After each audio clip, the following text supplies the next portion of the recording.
Hey everyone, welcome to my first uh, live on ketogenic diet. Um, I don't see anyone right now, but since this is going to be rebroadcast later, I'm going to start now on the basis of the basics of ketogenic diet.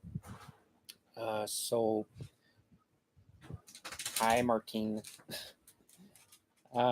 So basically, the ketogenic diet is low on carbohydrate. You have to be under 5% in carbohydrates, and it's moderate in protein, about 20-25% of protein, and high on fat, on good fats, at about 70-75% in fats. Good fats are like avocado oil, coconut oil, um, olive oil, avocados, nuts, natural fat from meats. So you need to go with not lean meats, but fat meat.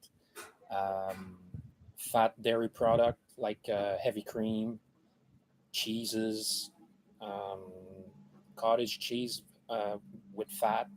So those are only a few examples of fats. Protein, well, you can have any meats, eggs. You find in cheese also. Um, and carbohydrates, you keep them under 20 grams a day. Uh, you privilege green leafy vegetables. Uh, you cut down a lot on fruits while you're in weight loss. You can still eat berries like strawberries, blueberries, blackberries. Um,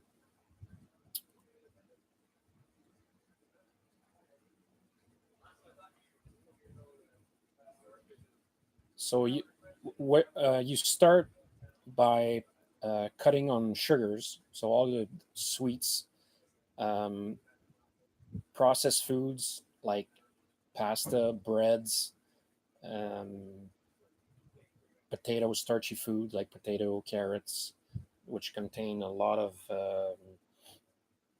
starch and sugar for carrots and a lot of other vegetables. Um, you do have a nice visual guide on dietdoctor.com, which shows you exactly how many carbs is in uh, fruits and vegetables and nuts and what to avoid. Very good guide on there. Martin, about macros. Yeah, your macros, like I said, uh, are your carbohydrates, your proteins, and your fats. And so the percentage is 70-75% in fat and moderate on proteins, which around 20-25%, and low on carbs. And carbs is under 20 grams a day. It's not a goal, it's a maximum. So don't try to hit 20 grams. If you're at 10 or 15, it's perfect. Um, a lot of people, they don't add their green leafy vegetables in their macros because it takes a lot of broccoli or cauliflower or any of those vegetables are very low on carbs, so it takes a lot before you go over your carb limit. So you don't really count on that.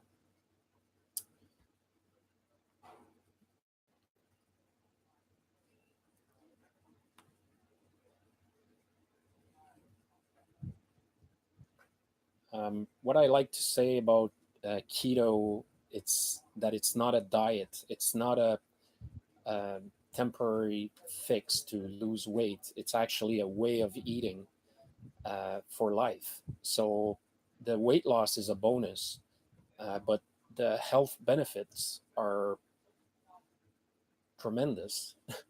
Um, it helps to fight a lot of disease like Alzheimer or Parkinson, some cancers also, because cancer, as we know, feeds on sugar. Of course, our doctors don't always tell us that, but a lot of uh, mental health issues are caused by too much sugar in our daily diet. And by cutting down on carbohydrates and sugars, uh, you do fix a lot of these problems. Uh, I actually went down from taking about 7 different kind of meds per day to nothing, going from gout, um, acid reflux, heartburn. I was taking sleeping pills. I sleep a lot better now. Instead of sleeping 14, 16 hours a day plus napping in the afternoon, well, I sleep 6, 7 hours and I don't sleep during the day, and I have a lot of energy. Also, I stopped my antidepressants for my PTSD, and I feel a lot better, a lot more energy, a lot more um, myself, if I can say. Um,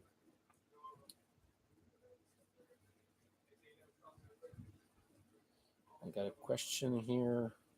Yes, yeah, the basis of ketogenic diet is that by reducing your carbs, um, you're gonna you everybody has a carb reserve. It's called glycogen, and uh, usually you have a reserve for about 24 hours. And once you deplete that reserves, that's when your body goes into ketosis, and which is why it's called keto diet. And once you're in ketosis, your liver is going to start um, producing ketones, and those ketones are going to transform fat into fuel, into glucose, which your brain needs and your muscle needs. Um, so that's why weight loss can occur in ketosis, and also that's why you need fat in your diet to as fuel, as your daily energy. And also the fat that you gonna add to your meals is gonna uh, cut down your hunger, and so that's what's gonna make you go from 3 meals a day, 2 snacks a day, to eating 2 or 3 meals a day and not being hungry between meals. And one of the major reasons that you want to achieve that is because when you don't eat, your insulin level goes down. And that's what you want, because insulin, that's what stores fat. And that's when you gain weight or you don't lose weight. So you want to keep the insulin level as low as possible for the longest period as possible. And this is why at one point you're going to hear about intermittent fasting and extended fast. Uh, so basically, what happens, I know at first I heard fasting and I was like, what? I mean, I'm not going to be on a diet and fast, you know, but it comes naturally.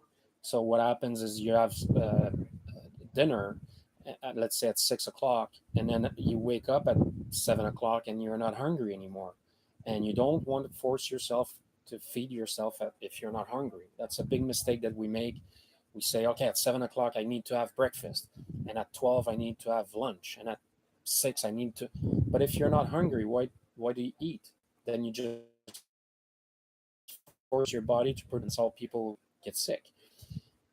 So basically, we've been eating the way we're eating now for the past 50 years, when our government said, okay, we need 3 meals a day and we need snacks, and they introduced snacks in schools. Um, and that's since those 50 years, that's when um, the general population started getting sicker.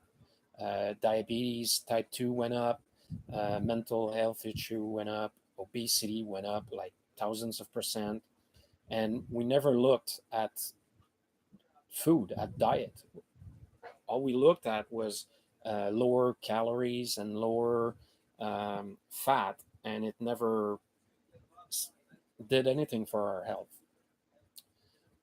Um, As a side note on that, I strongly suggest that you read Obesity Code by Dr. Fong. It's a very good book that explains everything that I just explained about the American diet and how it made us sick more than anything else. Our great grandparents were eating 3 meals a day and they were not sick and they were not eating in between meals and they had a lot of energy. And if you go further back, prehistoric uh, people, they weren't eating for 2 or 3 days and they had energy to hunt the mammoth, you know. So because your body understands that if you're not, it's a protection that it has, and that's how it developed in those times. That the human was not eating for 2, 3, 4 days, 5 days, and you still had energy, and that's how it happened. The body was going into ketosis. So ketosis doesn't um, is, didn't start yesterday. It's not a new thing. It's a thing that it's been going on for thousands of years. So I explained the basics, and the whys, and what you can eat, and you need to hydrate yourself a lot. Drink at least 2 liters of water a day. You need to add salt to your daily routine, about 2 teaspoons a day, because your kidneys expel sodium quicker, and so that's why you need more salt. Even if you have hypertension or whatever, you need to up your salt. You will have symptoms. Keto flu, it's called. You will have symptoms if you don't up your electrolytes and your sodium intake. You will have headaches, nausea, fatigue. You can have diarrhea. So it's very important to up that. And also magnesium. I suggest magnesium citrate. You need between 400 and 600 milligrams a day. This also will help you not have the keto flu symptoms. So yes, you can drink water. You can drink sparkling water, even naturally flavored sparkling water like LaCroix or Esca. You can drink coffee, tea, fat coffee. So you can add butter, coconut oil, um, heavy cream, and this can replace easily a meal because of the fat that will bring you satiety. I have a question about alcohol and wine. So, alcohol, so spirit that's 40% and above, most of them don't have any carbs. They actually have zero. So, vodka, gin, rum, scotch, so all liquor that have zero carbs, and you can mix it with sparkling water or um, a mix that has zero carb. You can use diet sodas, but it's not recommended because of health reason. But you can do it. In weight loss, you can have alcohol, but it can slow down or stop weight loss. Um, in my case, it didn't. For wine, you need to find dry white wine or dry red wine. You can do sparkling wine or champagne, but it needs to be brewed or extra brewed. Um, and so wine affects more um, your ketosis state because of the sugar that can be found in a lot of wines. So that's why I always suggest to stay with the liquor.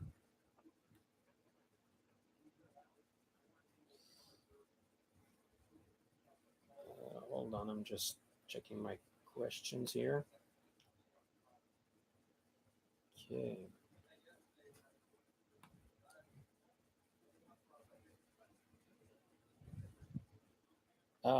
For sweeteners, there are a few that you need to cut on sugar for sure. So uh, there are some artificial sweeteners and natural sweeteners that are privileged, like stevia, but you need to find real stevia because some are mixed with other things, and they're, even though they have the little green leaf on the package, it doesn't mean that it's 100% stevia.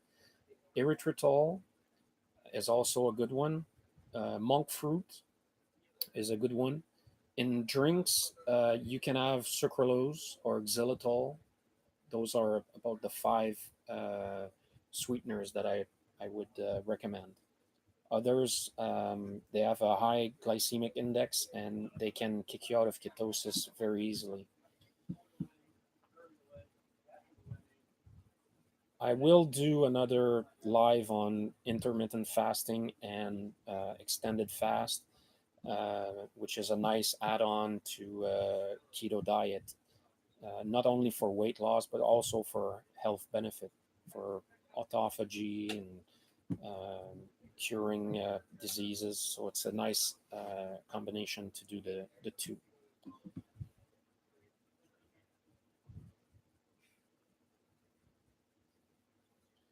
So I see that there's no more questions. So that was my first live in English for you guys.